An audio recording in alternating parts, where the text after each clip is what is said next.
चलिए I hope सबने ये कर लिए होंगे सवाल, है ना। इन चारों क्वेश्चंस के सॉल्यूशंस आप देख लीजिए जल्दी से। पहला क्वेश्चन बेकार रेडी है, देखो कैसे करते हैं भैया।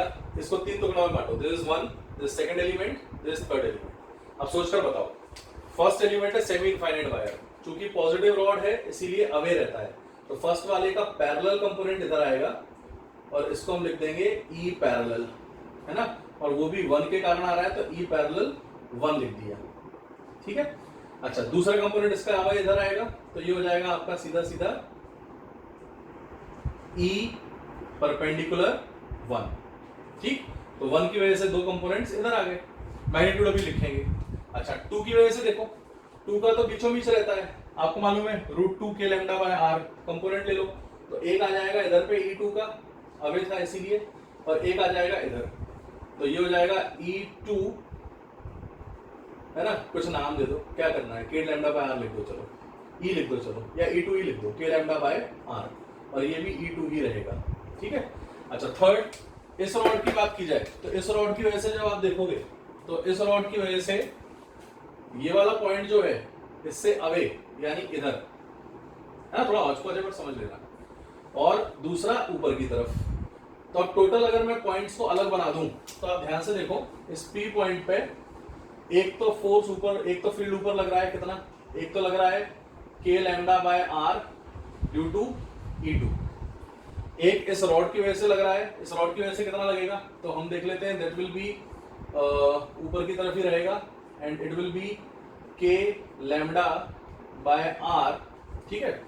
और परपेंडिकुलर कौन सा कंपोनेंट है, पैरेलल कंपोनेंट है, तो E पैरेलल 3 है ये ग्रीन वाला, तो E पैरेलल 3 के लिए क्या रहेगा आपका k लैम्डा बाय r, ऊपर वाला देख लेते हैं, सॉरी, परपेंडिकुलर का कितना होता है k lambda by r sin alpha plus sin beta, तो sin 0 प्लस sin 91, तो k लैम्डा बाय r, ठीक है। अच्छा, नीचे की तरफ देखो, नीचे क्या होगा, नीचे इस वाली रॉड का ये कंपोनेंट है और तो कुछ दिख नहीं रहा, तो ये कितना आ जाएगा, सीधा सीधा E पैरेलल होता है k लैम्डा बाय r, है ना, cos alpha minus cos beta, cos alpha हो जाएगा सेमी इनफाइनाइट के लिए, सीधा सीधा ये बन जाएगा k lambda by r। Clear है सभी को। अच्छा, अगला इसका देखते हैं राइट लेफ्ट। तो राइट में देखो, राइट में एक तो इसका अवे और दूसरा है सेमी सर्कुलर, एक क्वार्टर सर्कुलर रिंग का, तो दो कंपोनेंट आएंगे, तो एक इधर आ जाएगा रिंग के कारण, that will be k lambda by r, हमें मालूम है, और दूसरा इस रॉड का अवे कंपोनेंट, तो वो भी कितना है k lambda by r। Simple है ना।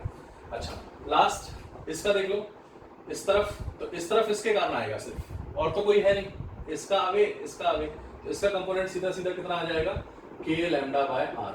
अब सिंपलीफाई कर लो, कैंसिल कर लो, ध्यान से देखो, ये एक k लैम्डा बाय r इस एक से कट गया, ये एक इस एक से कट गया, तो अल्टीमेटली किस किस तरफ बचे, तो एक बचा रह गया ऊपर k लैम्डा बाय r, एक ऊपर बच गया और एक बच गया राइट में, बस खत्म। रिजल्टेंट जो आएगा वो इसका √2 k लैम्डा बाय r बीचों बीच आ जाएगा, तो √2 k lambda by r is the answer. This is how we solve it. ये क्लियर है सभी को, फर्स्ट क्वेश्चन था हमारा ये, ठीक है। सेकंड के लिए ग्रेविटेशन में किया है, नोट्स रेफर कर सकते हो, मैं तरीका बताता हूँ और कर देता हूँ कैसे करेंगे। चूंकि आपने ये डिस्टेंस को, लेट अस से इसको हम x की जगह a मान लेते हैं, है ना, सिंप्लीफिकेशन के लिए, तो यहां से p पॉइंट से x दूरी पे सबसे पहले एक छोटा सा एलिमेंट मानो, तो यहां से x दूरी पे एक छोटा सा एलिमेंट माना है जिसकी जो विड्थ है वो हमारी dx, ठीक है। अच्छा, इसका जो छोटा सा चार्ज है dq, that dq will be equal to lambda dx, सभी को पता है ये, है ना, लैम्डा होता है चार्ज पर यूनिट लेंथ। अब सोच के देखो, अगर dq पता है तो इस पॉइंट चार्ज के कारण p पर फील्ड कितना होगा, तो हम सीधा सीधा कह सकते हैं de at p, this will be k dq by x square, how simple it is, ठीक है। इसको सब्स्टिट्यूट कर दो, तो यहां से देखो, अच्छा, इस फील्ड की जो डायरेक्शन है, जो कि पॉजिटिव चार्ज है, इसीलिए इस तरफ रहेगा dep, और सारे पॉजिटिव है तो सभी इधर रहेंगे, तो डायरेक्टली ऐड कर सकते हैं, तो डायरेक्टली इंटीग्रेबल है ये, तो k into lambda dx upon x square, ठीक है। इंटीग्रेट कर दो तो फील्ड हो जाएगा ep, और k लैम्डा अलग आ जाएगा, इधर पे आ जाएगा 1 upon x square dx। Limit कहां से कहां तक जाएगी, सोचो बेटा, इसकी लेंथ l है, तो पहला एलिमेंट तो यहां आएगा, है ना, यहाँ एलिमेंट कितना है a, और यहाँ कितना है a प्लस l, तो a से ए प्लस एल तक इंडिकेट कर देंगे। तो इसको यहाँ सॉल्व कर लो तो ईपी हो जाएगा आपका के लैम्डा इंटू 1/x² dx क्या होता है, x की पावर -2 + 1/-2 + 1 डायरेक्टली -1/x। ए से ए प्लस, घटिया सवाल कर चुके हैं। के लैम्डा, अच्छा माइनस उल्टी लिमिट कर दो, तो उल्टी लिमिट कर दोगे तो ऊपर ही आ जाएगा, तो 1/a + l -1/a। How simple it was. A पे पॉइंट चार्ज रख देता तो फोर्स हो जाता q × e, है ना। आप समझ में आया। थर्ड क्वेश्चन पे आ जाओ।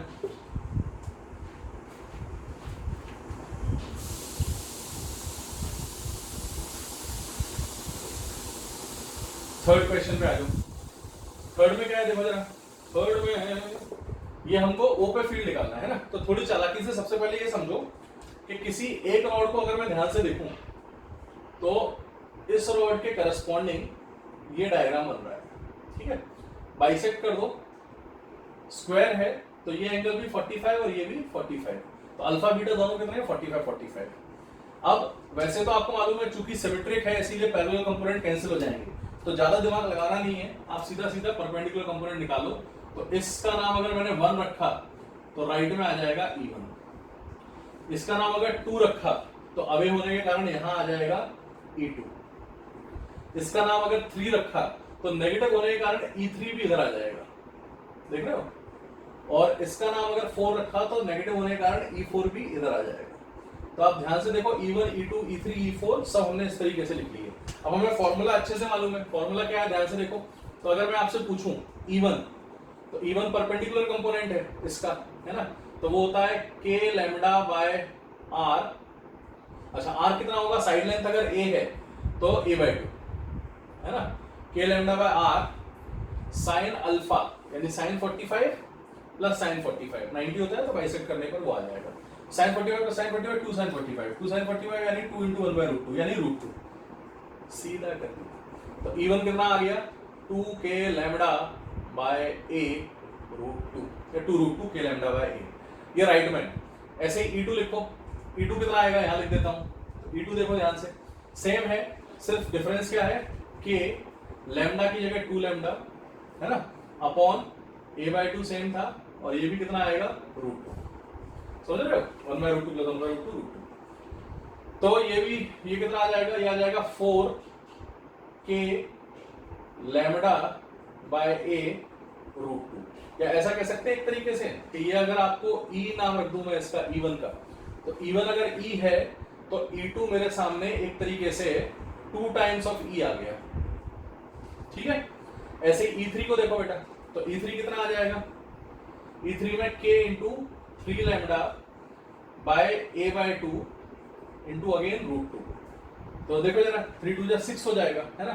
तो ये हो गया एक तरीके से 3 2 6 को 2 से डिवाइड करो 3e आ गया। ये समझ रहे हो, देखो कितना सिंपल है ये। और ये वाला भी कितना आ जाएगा E4 तो उस जैसे ही आएगा, तो E4 भी आ जाएगा आपका E2 जैसा यानी 2e। अब जरा ध्यान से समझो, मैं इसको यहाँ अलग से बना रहा हूँ ना, आई यूज दिस स्पेस, आप लोग लिख करेंगे। तो अगर मैं यहाँ पर फिर से आऊँ एक बार, तो ध्यान से देख के मुझे बताना। देखो